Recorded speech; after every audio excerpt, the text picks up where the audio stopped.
T-Camp is the first space that I've ever had where I was not the minority. I was not the only one in the room.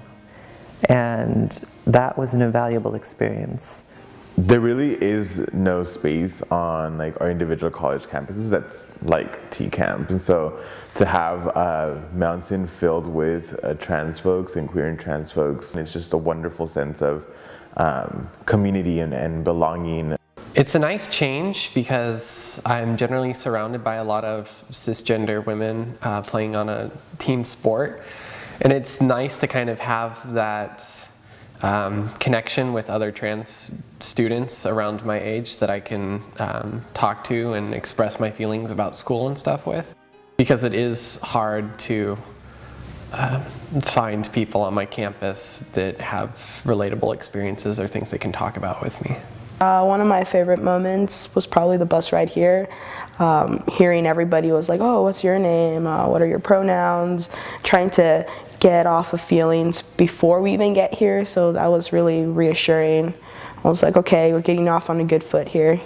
The different breakout groups, the different activities to do, and just getting to know one another was empowering, knowing that you're learning about yourself or finding things about yourself that you never known before. It's a very educational, aware, self-awareness kind of thing. I just went to the Masculine Center like breakout group, and I just felt just validated in like all the like weird little issues I thought I was experiencing by myself, but then just so nice to hear snaps and like people like going like when I said things. So yeah. Probably one of the most emotional experiences I had the first year. On the last day, we had an activity called the Tap Circle, and affirmations were read aloud, and you would get tapped on the shoulder if that person felt it applied to you. And while you're sitting there with your eyes closed, feeling people walk by and tapping your shoulder, telling you that you're a good person, that you're a beautiful person, that you're trustworthy, that you're lovable, that you're all of these things. For me, many times when those were said, that was the first time somebody made me feel that way.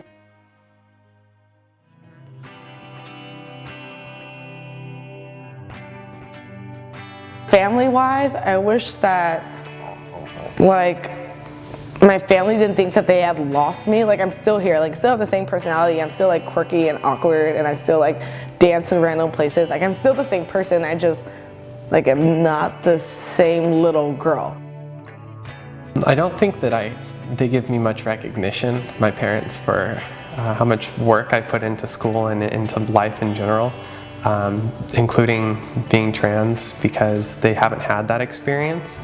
I would like them to stop stereotyping.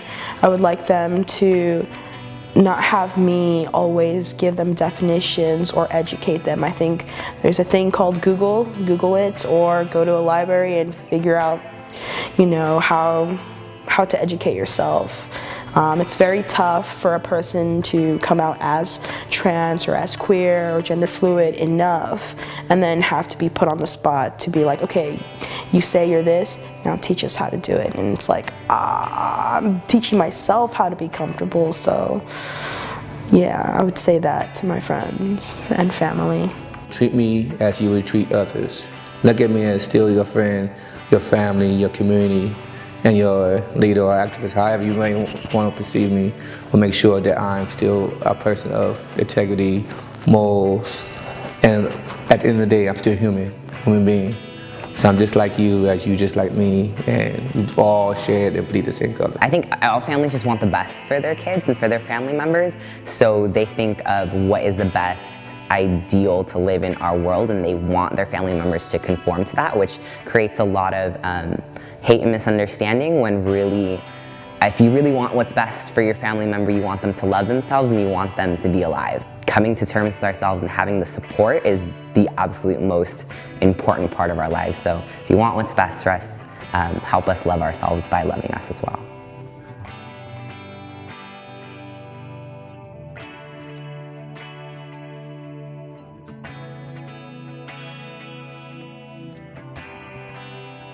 The hardest obstacle I ever had to overcome was probably my lack of self-confidence.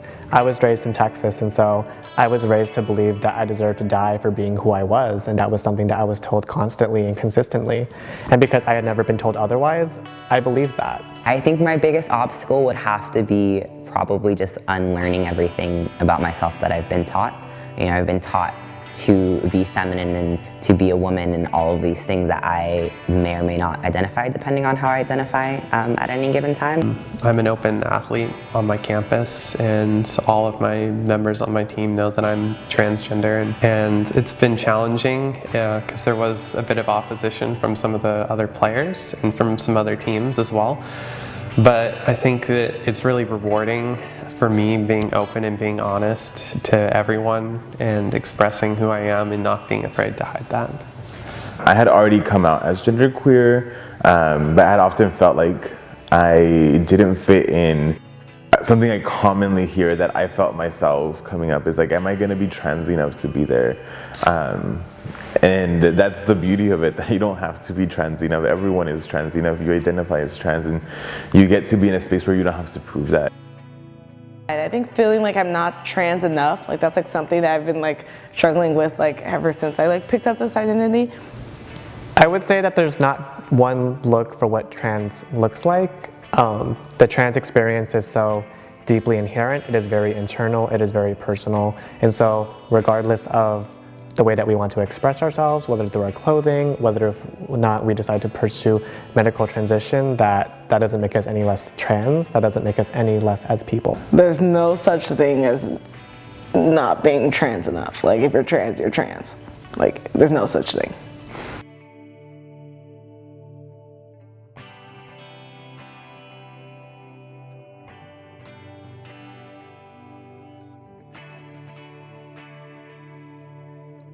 This past year has been amazing for me.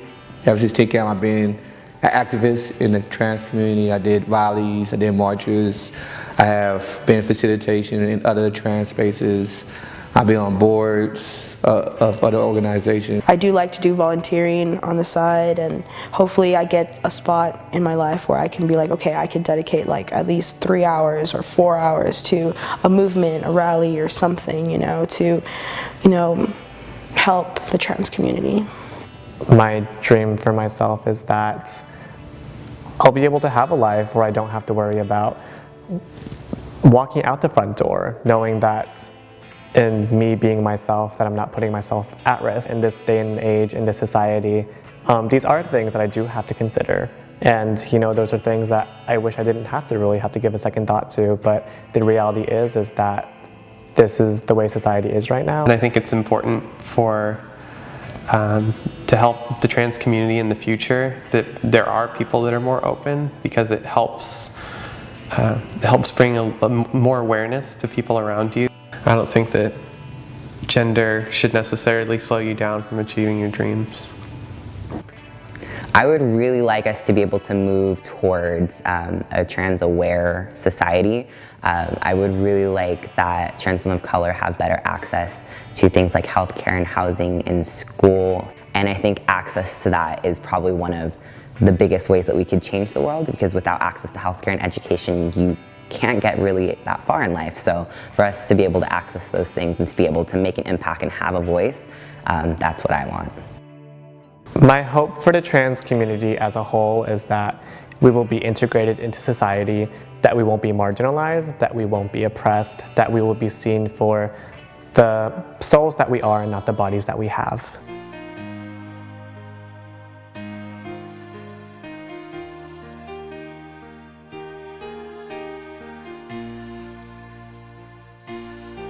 The one thing that I would say above all else is that we are an amazing community of people.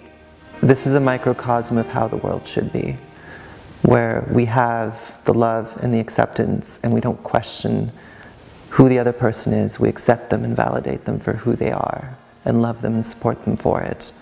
So let's continue with T-Camp. Let's make it grow. Let's make it bigger and badder and faster and stronger each and every year, and expand it and do what we can to make a little bit more of the world look like a little bit more of T-Camp.